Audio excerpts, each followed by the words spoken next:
دەمێکە شاری پڕشۆڕی مەحەبەت مات و خامۆشە، بە قانونی تەجەنون شۆڕشێ ئینشا نەکەم چ بکەم. لە چاوە نم نەما بۆ گریە نۆبەی سەجدە بەردەریە، سیا ساڵم نەبارە نوێژی ئیستیسقا نەکەم چ بکەم. لەسەر تۆم دوژمنە دنیا قەزیەم مانیع الجەمعە،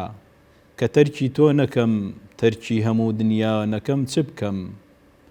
بەجێ ماوم لە یاران نابەجێ ماوم ئەجەل زوو بە مردن لەم قوسووری ژینە ئیستیعفا نەکەم چ بکەم. بە ناوی خوای گەورە و میهرەبان، بینەرانی بەڕێز و خۆشەویست، سڵاو و ڕێز و میهر و سۆزی خوای گەورەتان لێبێت. خۆشحاڵم کەوا لە ئەڵقەیەکی تری بەرنامەی پەرژێن بە ئێوەی بەڕێز و خۆشەویست ئەگەم بۆ درێژەدان بە باس و خواسە ئەدەبی و کولتوریەکانمان. بۆ مەڵقەی ئەم بەرنامەیەش زۆر خۆشحاڵم کەوا میوانداری هەردوو بەڕێزان کاک دکتۆر سەباح بەرزنجی و کاک دکتۆر دانا ئەحمەد مستەفا ئەکەم بۆ قسەکردن لەسەر بابەتێکی ڕەخنەیی زۆر گرنگ، ئەویش بریتیە لە تەوزیفکردن و بەکارهێنانی زانستەکان لە ناو شعر لە لای شاعیرانی کۆن. ئێمە وەکو معلومی هەموو لایەکە زانین زانست زادەی عەقڵ و بیری ئینسانە و ملکەچی قانون و یاسا و ڕێسای تایبەتی و هەروەها لۆجیکە. بەڵام لە بەرامبەرە بینین شعر ئەو یاسا و ڕێسا و لۆجیکە تێپەڕێنێ بەرهەمی دنیایەکی خەیاڵیە کە ئەو دنیایە هەم واقعە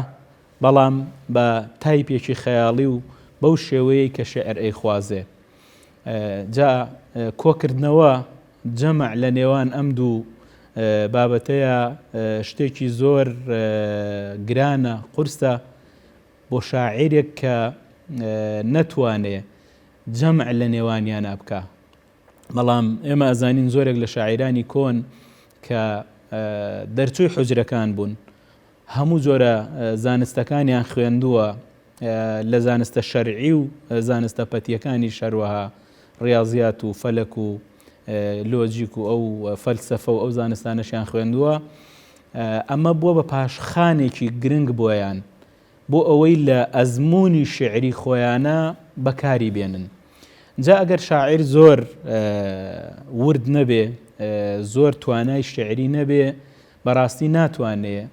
لە نێوان بەرهەمی عەقڵ و دنیای خەیاڵە کۆ بکاتەوە. چونکە ئەو کاتە یەکێکیان لەوانەیە زاڵ بێ بەسەر ئەوی تریانە، هیچ یەکێک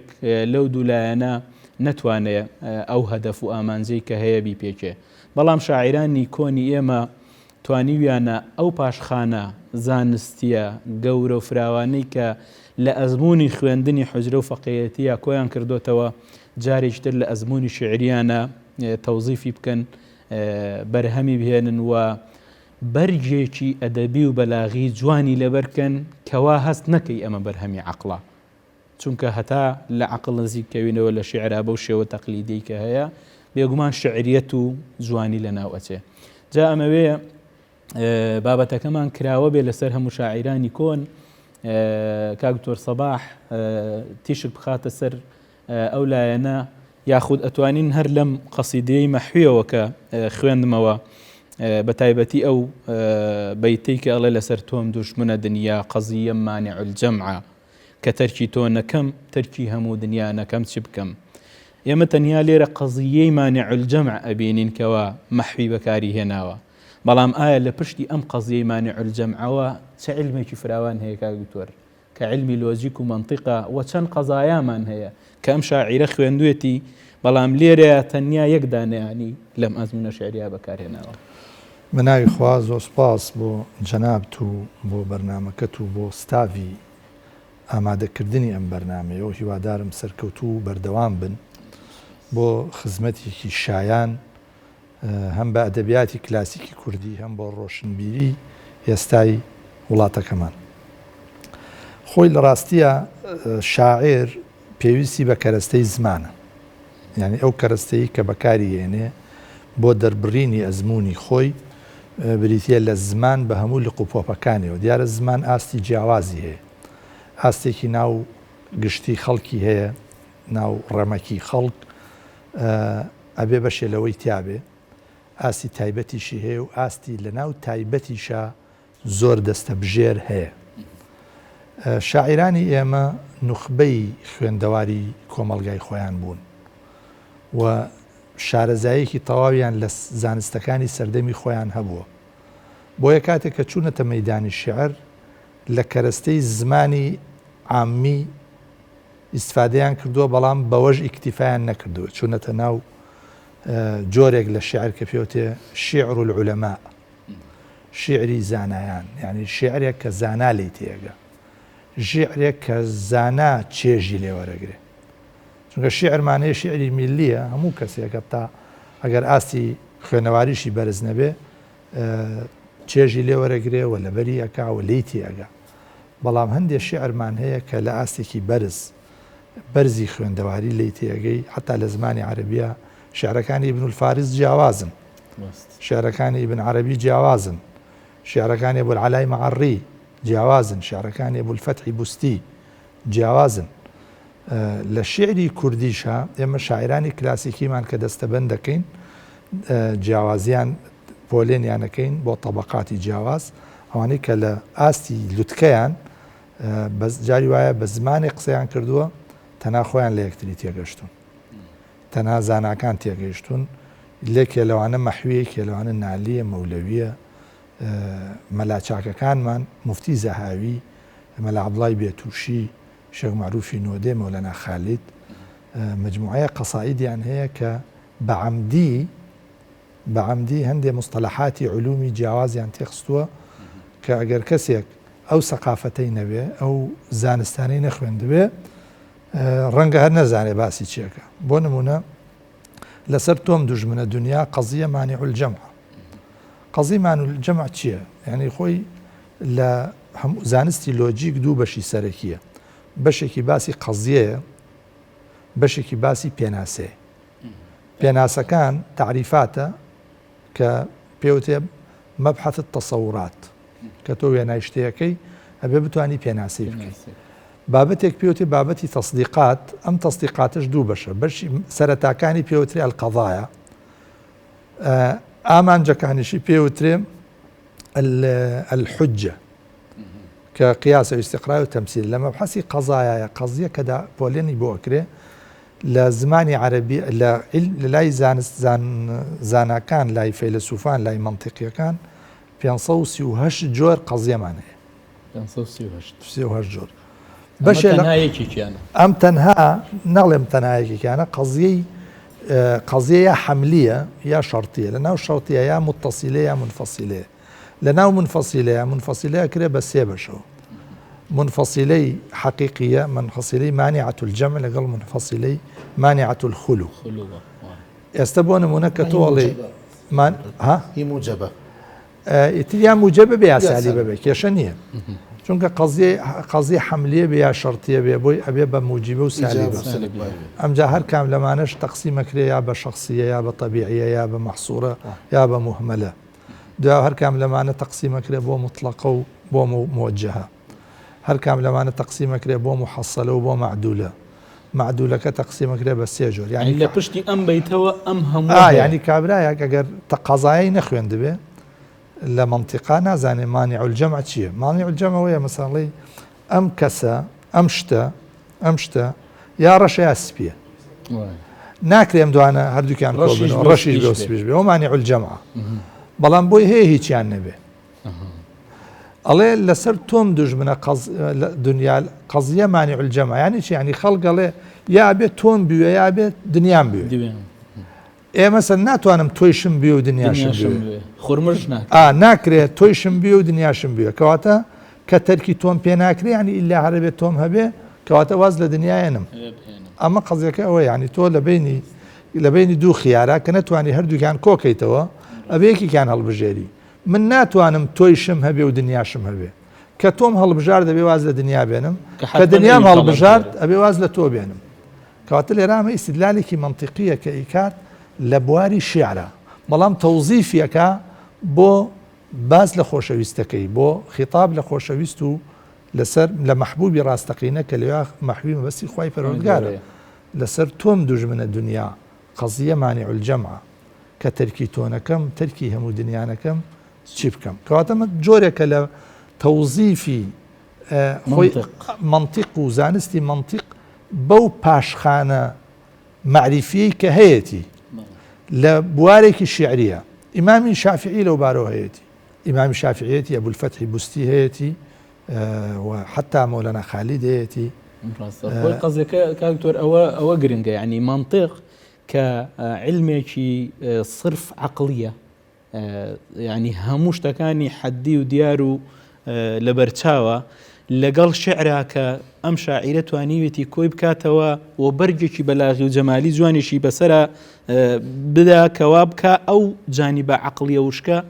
تایە دەرنەکەوێت کاک دوکتۆردانە ئەمێ تۆش ینی بەشداری بکەی لەوەیە ئەمە تەنیا تایبەت نییە بە مەحوی بەڵکو هەموو شاعیرانی کۆن ئەویان هەبووە هەر یەکەیان زانستێکی هێناوەتە ناو قەسیدە و ناو شعرەکانیەوە یعنی لە لای نالی هەمانە لە لای حەمدی حتا لەوانەیە هەتا سەردەمی حەمدی و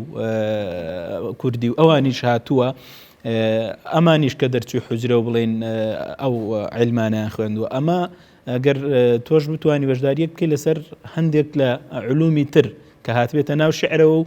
نەک جوانی و شعریەتی شعری کوشتوێ بەڵکو خزمەتی بە جەمالیەتی شعر کردووە دەست خۆش بێ سەرکەوتوبی انشاءالله بەرنامەکەت بەردەوامە بێ پێش ئەوەی کە من هەندێک خاڵ باس بکەم ئەوەی کە جەنابی کاک دکتۆر باسی کرد لەسەر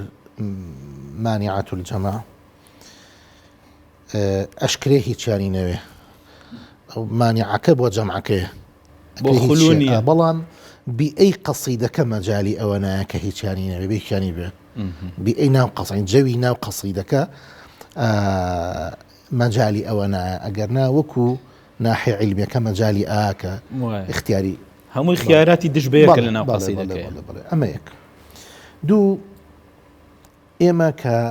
ئەگەڕینەوە بە ناو ئەچینە ناو ئەو علومانەی کە سەردەمی کۆن خوێنراون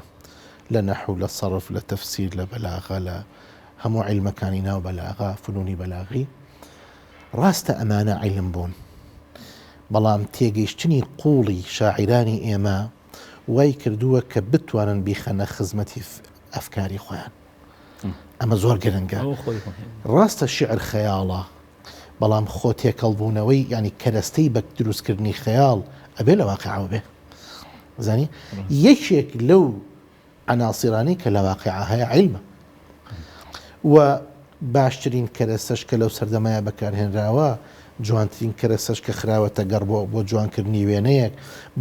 بۆ بەڵگەدارکردنی بیرۆکەیەکی خەیاڵی ئەو زانستانە هەبوو بوون کە وجودیان هەبوو ئەو سەردەما جا لە فەلەک و جەبر و مقابلەیە بێ لە ئادابی بەحس و مناظرە بوو بێ لە نەحوا بوو بێ لە علمی کەلام بێ لە هەموو ئەمانەیە بوو بێ تەماشاکەی زۆر بە جوانی هێنراون و زۆر بە جوانی هەندێک جار کاک دکتۆر ئیسماعیل لە هەندێک شعری کلاسیکی ئەخوێنیتەوە ئیستیدلالکردنی ناو قەسیدەکە عیلمیە یعنی ئیستیدلالکردنی ناو بەیتە شعرەکە خۆی بۆ خۆی عیلمە یعنی با بڵێن ئەو منهەجێکی ئیستیدلالەکەی کە بەکاری هێناوە ئەزانی من دوو نمونە دوو هێنمەوە لەسەر هەردوو حاڵەتەکە لە سەر حاڵەتی یەکەم تۆ تەماشاکە ئێستا لەسەر ئەو منتیقی کە جەنابەت باست کرد مەحوی ئەڵێ ئەجەل دەورەم دەدا حاضر بە وعدەی دەور و تەسلیمە دەور و تەسلیم وازەح ئەمە دەور و تەسلیم لەوە ئەبێ کە جەنابەت دەیتە شوێنی من هەموو ئەو شتانەی کە لای منە بێت تەسلیمی جەنابەتیکەم بەزیمە منی غەفڵەت زەدە هێشتا خەریکی مەسئلەی دەور ئەمە لە منتیقا دەور و تەسەسل مۆزوعێکە کە بڵین لە سفرەوە دەست پێکە ئەچێتە 100 و دواییەتەوە بەرەو سفر ئەزانی يعني أما معنايشتي كألي شون إنسان لدايقة به لا عدم ويد ورده سرك بيت وشيت أوجو أقرته بمردن أما معنايشتي معناي دو همشي هرجوانا الله يدورو تسلسل موضوع شيء بابلين زوة كلمنطقة أخوان الله تازة أخوان مبتدئ أخوان الله وامن لبيك وتون كتشي تازة وكوت خوێن کاری تازە پێگەشت و خەریکی مەسەلەی دەوری تەسوول بخوێنن هەردوو معناکە هەڵەگرێ یەکلێکی جوانترە ئەزانی لەبەر ئەوە ئەم مستەلەحە منتیقیە هاتووە لێرە لە شوێنی خۆیان و جوانترین ڕۆڵی بینیوە هەم منهەجەکەی هەم علمەکەش شتێکی ترت پێ بڵێم هەر لەسەر ئەوە مەحوی ئەڵێ ئەسیر و سەیدی قەیدی کەید و شەیدی نەفسی ئەمارەم لدست أمارة بتشارة چيا چارم خوا چارم سيدي كلمي سيد وقيد كيد وشيتك زاني أما جورك للجناس دابا توزي أما إما أجل جناس تام نبي يا أوتال حركيك جوازيان هبه كتو قبلي دم سابين قربا لبو قبلة جناني بر جناني أماك يا أوتال لحرف يكايا قيد كيد شيد ونيا تماشاك هنا الله شغلتي في شي محمود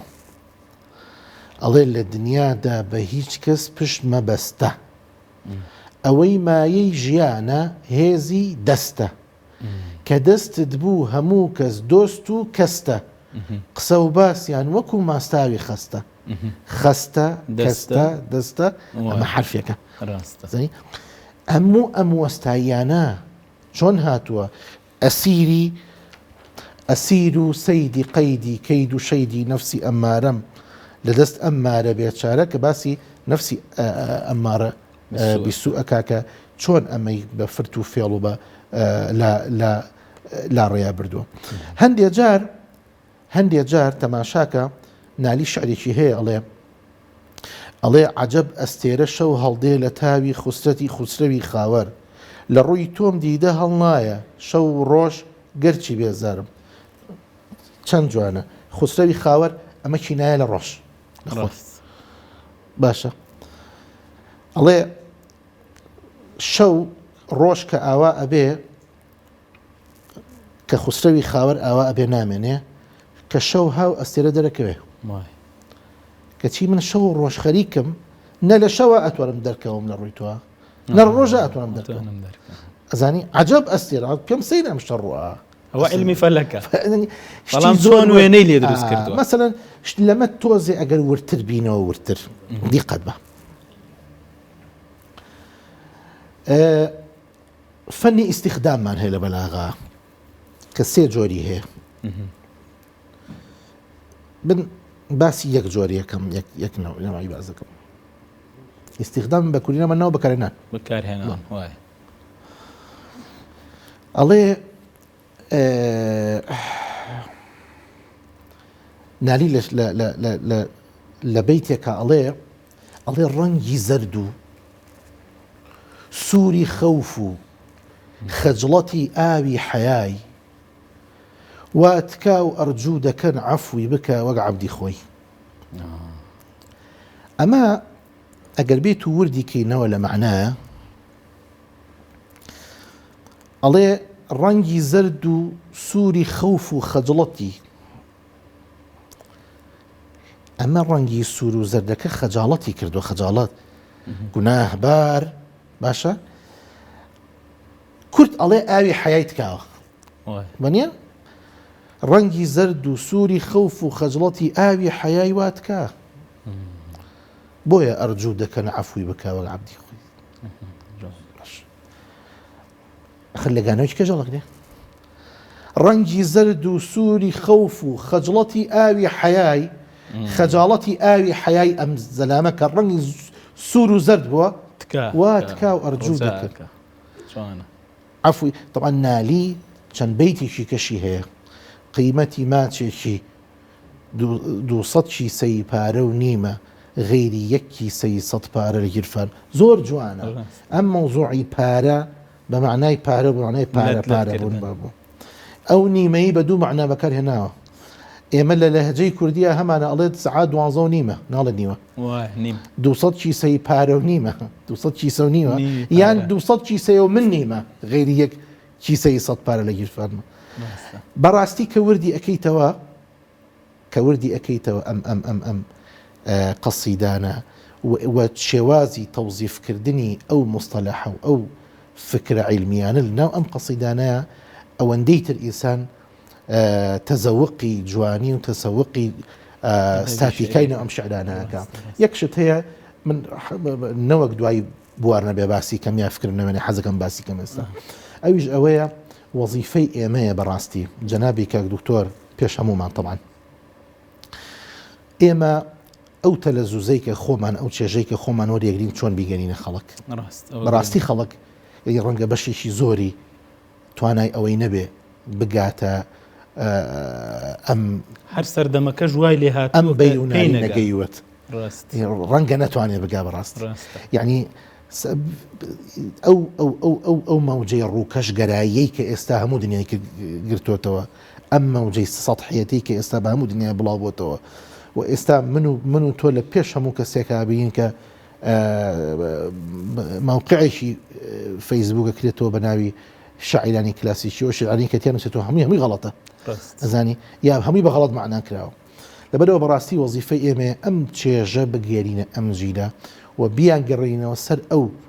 ئەو باڵێن تەفکیرە قوڵەی کە باوانی ئێمە پێشینانی ئێمە بیریان پێ کردوتەوە و بەڕاستی توانیویانە کە خزمەتی پێ بکەن. ڕاستەوەڵا هەر ئامانجی بەرنامەکەش بێگومان هەر ئەوەیە بەڵێ خنیش قسەم کرد دەستە خۆش بێ و شڵا هەرواش ئەبێ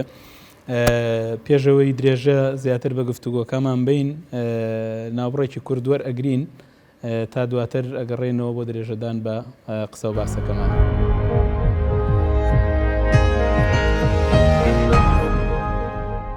دووبارە سڵاو بە ڕێزان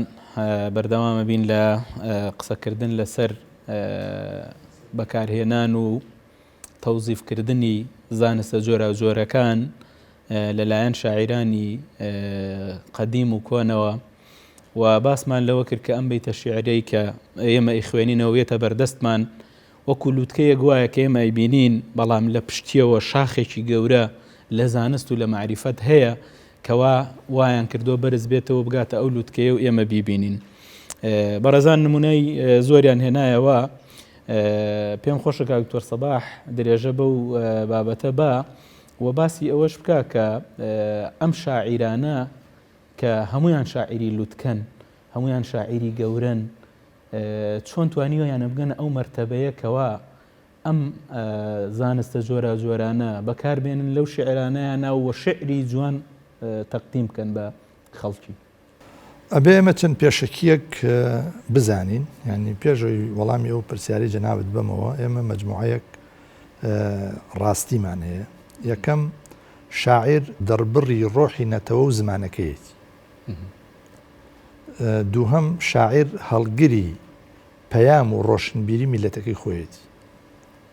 سێهەم شاعیر ئاڵا هەڵگرە بۆ گەیشتن بە ئاواتەکانی میلەتەکەی.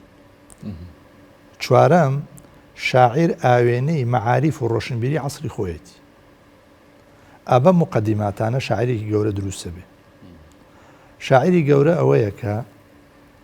کەس بێنیاز نەبێ لە خوێنەوەی شعرەکانی. یعنی هەر کەسێ بگری ئێستا لە ناو عەرەبا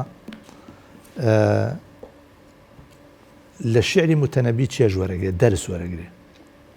مانیفێستی ژیانی خۆی تیابینێ لە شعری ئەبوو تەمامەوە بینێ ئەگەر فارس بێ لە شعری حافظ و سعدی و مەولانا هابینێ ئەگەر کورد بێ لە شعری نالی و جەزیری و خانی و ئاستی ڕۆشنبیریەکەی هەرچیە بێ ینی و ئینتیمای فکریشی هەرچیە بێ. یعنی شعری زیندوو شاعری زیندوو ئەوەیە کە تعبیر لە تاریخیەکەکە تاریخی زمانێ تاریخی میلەتێ جوگرافیای میلەتێ ڕۆشنبیری و کەلتور و فەرهەنگ و حتا چارەنووسی میلەتێکیش. بۆیە شاعیرە بێت لە زۆربەی خوێنەوارەکانی تر فراوانتر بێ، بیری فراوانتر بێ، عقلی فراوانتر بێ، لێبوردەتر بێ، کراوەتر بێ و تەنانەت خەیاڵی فراوانتر بێ، خەیاڵی بۆ زۆر شت بچێ. بۆی ئێمە بینین مەسەلەن ئێستا کە شاعیرێک وەکو نالیە بینین هیچ وشەیەکی نابینین لە جێی خۆی نەبێ، یعنی پابەندە بە هەموو ئەو سنعەتانەی کە لەو سەردەمەیە بۆ شیعر دانراوە، لە ڕووی ناوەرۆکەوە، لە ڕووی فۆرمەوە، لە ڕووی کێشەوە، لە ڕووی قافیەوە، تەنانەت لە ڕووی تەناسوبی بینی کەلیماتەوە، یعنی میهرەجانێک تۆ ئەبینی لە هەر بەیتێکی نالیە یا لە هەر بەیتێکی مەحویە. جاری وایە هەر شعرێ بە تەنیا بۆ خۆی وەکو هاوکێشەیەکی ماتماتیکی و جەبری لێ، لەم لاوە مجموعەی عناصر لەو لای شۆ مجموعەی عناصر کە یەکتری تەواوەکەن و پێکەوە معنایەکە دەن بەدەستەوە. نمونەی وتم ئیمامی شافعی شعرێکی ئەڵێ خذوا غەزەلیشە خذوا بدمي هذا الغزال فإنه رمى بسهمي مقلتيه رماني بسهمي مقلتيه على عمدي ولا تقتلوه لأنني أنا عبده وفي مذهبي لا يقتل الحر بالعبد. يعني لا ربطي فقهي داوەتەوە بەینەکەی خۆی ئەڵێ من مادام ئەو بەڵێ ئەو منی ڕاو کردووە، منی بەتیرەکانی چاوی پێکاوە منی کوشتووە، وایان نە ئەو ئاسکە منی کوشتۆ خۆی عادەتە نەبێ ئینسان ئاسک بکوژێ، بەڵام ئەو ئاسکە بە نیگای چاوەکانی بە تیری چاوەکانی منی کوشتووە، ئەمجاڵە داواتان لێکم مەیکوژنەوە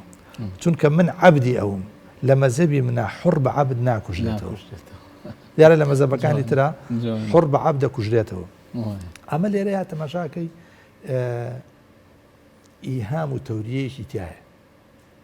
یعنی چەند معنایەکی هێناوە تۆ معنا دوورەکەی مەبەستە، معنا نزیکەکەی مەبەست نییە. یا بۆ نمونەم بە ئەبولفەتحی بوستی هێنایەوە کە ئەڵێ ما للمثال الذي ما زال مشتهرا للمنطقيين في الشرطي تسديد أما رأوا وجه من أهوى وطرته الشمس طالعة والليل موجود. يعني الله أو قياس أو مثالي كيهن وبو قضية شرطي إذا كانت الشمس طالعة فالنهار موجود لا من رازنية وانية أو منطقتي قشكي بلى يا مثلا لشعر كان نالية لشعري محوية لشعري مولوية استبداخو شعري مولوي من لبرد ثانية كاتك باسي جژنی قوربانەکە باسی قۆچی قوربانیەکە یەت ئەڵێ من ئامادەم قوربان بم لە ڕۆژی قوربانە بۆ خۆشەویستەکەم خۆشەویستە ئامادە من سرم بڕن و چیۆمانە و دەڵێ خۆشەویستەکەم بێت ئەڵێ بابیان مەرجی قوربانی ئەوەیە بێ حیوانەکە ساغ بێ ئەبێ لەڕ نەبێ زەعیف نەبێ بەستۆ لە فیراق و لە دووری خۆشەویستەکە تا لەڕ بووی بە کەڵک نای ڕەنگ زەردە نەخۆشی چی ئەومانە کەواتە ڕەت بیتەوە بەکاری ئەوە نای قوربانی بی لەم جژنی قوربانیە. ئەمە ئیلتیفاتەیەکی جوانە بۆ ئەمجامە بۆ قبول وەرەگرێ لە ناو خەڵکە، چونکە هەر عینی قەزایای مەقبولی ناو خەڵکە بە زمانی شعر پێیانەڵێتەوە، یعنی بەو زمانی کە خەڵک تێی ئەگا قسەیان لەگەڵەکە، نەک بەو زمانش کە خەڵک لێ بەو خەیاڵەی کە مەقبولی ناو خەڵکە، یعنی خەیاڵدانی خەڵکیش ڕەهەن لە جەمالیەکەی لە دەست نەدا، هەر لە ناو خەڵکیش بۆ خۆی ڕەنگە ئیمکانیەتی شاعیریەکەیان هەبێ بەڵام تعبیرە شاعیریەکەیان نییە. خۆی ڕاستە ئەوە خەڵکی زۆر ئەساسی وانە کابرا لە ناخەوە هەژاوە هەموو خەڵک ئەو هەستەی هەیە ئەو هەستی بەڵام ناتوانێت دەری ببڕێت، بەڵام ناتوانێت دەری بڕۆ ناتوانێت بەو وەستایەتیەی کە نالی و مەولەوی و مەحوی کردویانە وایانە. یا مەسەلەن ئەو شعری کە جەنابەت خوێندەوە ئەڵێ لە چاوانم نەما بۆ گریە نۆبەی سەجدە بەردەریە، وایانە سیا ساڵم نەبارە نوێژی ئیستیسقانەکەم چی بکەم. ئەگەر کەسێک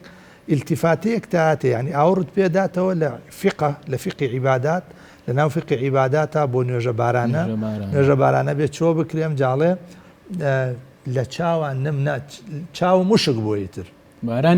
بارانی تیانەماوە نۆبەی ئەوەیە سەجدە بەم لە بەردەرگای ئەوە بۆ ئەوەی خوشوع و خوزوعێکم بەنسیب ببێ. یعنی هەموو ئیحاءات و تەلمیحاتێکی تایە. مفتی زاوی جارە لە مەجلیسەکەی خۆیان دانیشتووە، عولەمای بەغای لە دەورن لەو کاتە سعاتێکی زێر ئاڵتونی بۆ دێ لەلایەن والی بەغاوە بە هەدیە مەلاک ئەوانەی کە لە دەوروبەریا بن لە مەجلیسەکەیە خەڵکی خوێنەوار و ئەوانە دەسەکەن بەتانە و تەشەر لە ئەڵێن خۆ دروست نییە سعاتی زێر لە دەستکەیت و ڕووی حەسادەت وەمان و ئەویش مجەوری مزگەوتەکە بانەکا لە بڕۆ ئەو سعاتە لە بازار ساکەرەوە بزانە چەنەکە و دابەشێکە بەسەر فەقیر و هەژارە من پێویستم بەوە نییە بەڵام کە تەواویشە بێکەی نێرەوەمانە ئەم بەیتاڵێڵێ زەلزەلەهم ساعة أوتيتها زلزلة الساعة شيء عظيم ئەمە تەوزیفی ئاەتێکی قورئانیە بۆ دەرخستنی مەبەستێکی شیعری نمونەیەک بێنینەوە و کۆتایی بەم هینە بێنم مەسەلەن ئێمە زانایەکمانە بۆ بەناوی مەلا عیسام الدینی شەفیعی بۆکانی غەزەلێکی هەیە لەم غەزەلەیە لە هەر بەیتێکیا مصطلحاتی علمێکی جیاوازی تایبەتی کۆ کردوتەوە بۆ نمونە فەرمێ لە عەقدی ئەو برۆیەم لێ یەقین بوو نەقزی پەیمانت بە غەمزە کەوتە غەمازی ئیشارەی چاوی فەتانت دوو مصطلحی فقهی عەقد لەگەڵ نەقز عەقد یعنی چی یعنی گرێبەست لە بینی دوو کەسە ئەوەڵێ چی ئەڵێ کە ئاوا چاوەکانت برۆکانت گرێدا لە عەقدی ئەو برۆیەت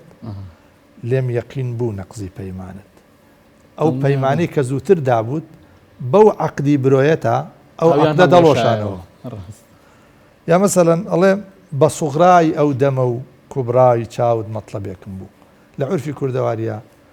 تا دەم بچووکتر بێ جوانتر بووە بەلایەنەوە و تا چاویش گەورەتر بوو بێ ئەم هاتۆ دوو مصطلحی منطقی بۆ بەکارێناوە سوغڕا و کوبڕا لە قیاسی منطقیە سوغڕامانەیە و کوبڕامانەیە ئەڵێ لە سوغڕای ئەو دەمە و کوبرای چاوت مەطلەبێکم بوو ئەم دوانە کە چوونەتە پاڵیەک سوغڕا و کوبراچنە پاڵیەک نەتیجەی لێ دەرست دروستە بێ ئەڵێ مەطلەبێکم هەبوو منە ویست بگەم بە نەتیجەیەک بەڵام بە سەد دەور و تەسەلسول هاتە پێش زولفی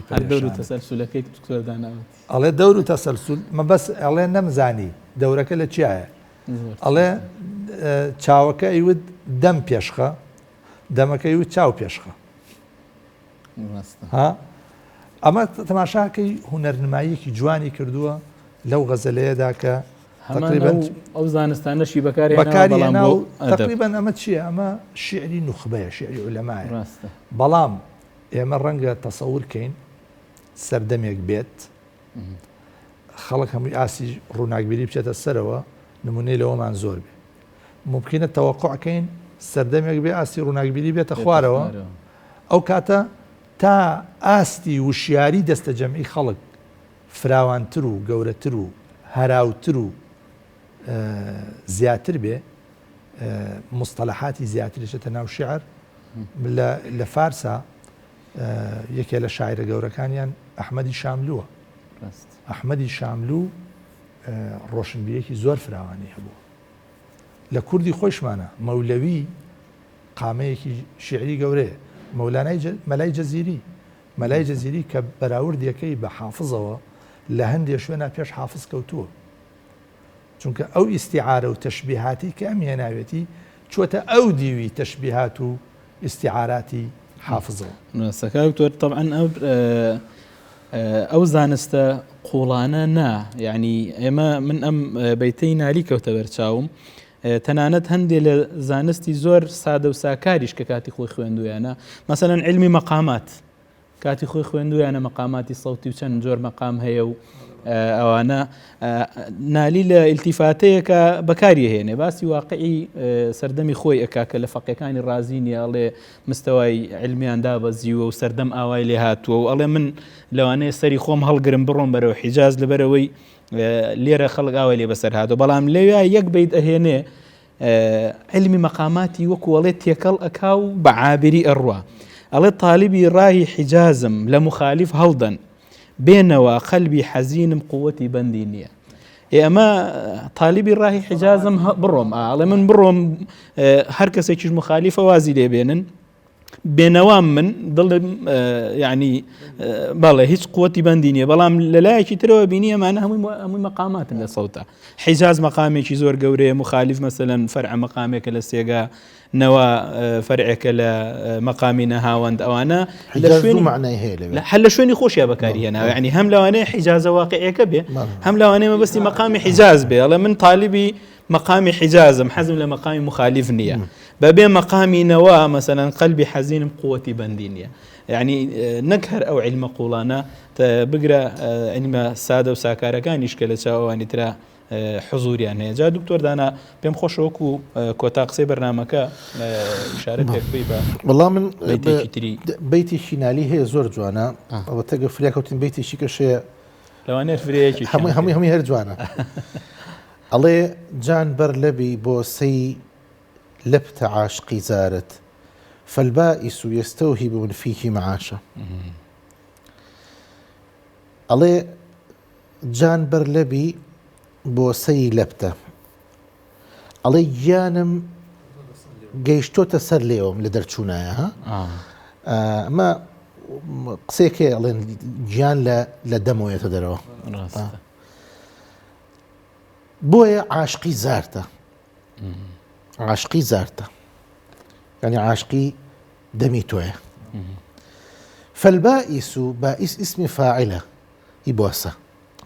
فالبائس يستوهب من فيك معاشا ايوه ما شي توبكا بو يبجي استوت بان جاني هاتو تسر ليوي ونيا عاشقي زار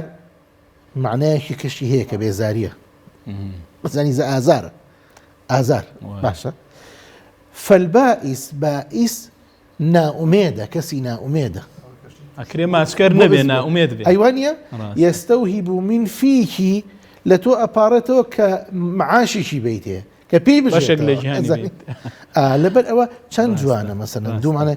أيش شيء كله والله كاتمان دكتور أفزان لا باشا لا ينيمو برنامج ترى إن شاء الله سيليه كين داوي لي بردنا كم كناسار يعني قطع بكين دوباره زور سپاس بۆ هەردوو بەڕێزان کاک دکتۆر سەباح بەرزنجی و کاک دکتۆر دانا ئەحمەد مستەفا کە لەم بەرنامەیەشە ئامادە بوون و گفتوگۆیەکی ئەدەبیمان بە حسابی خۆمان هی خۆش کردووە هیوادارم چێژبەخشیش بووێ بۆ بینەران و بۆ گوێگرانی بەڕێز و خۆشەویست تا ئەڵقەیەکی تر و دیدارێکی تر و بەرنامەیەکی تر بەخوای گەورەتان ئەسپێرین هەر شاد و سەربەرز و سەرفراز بن.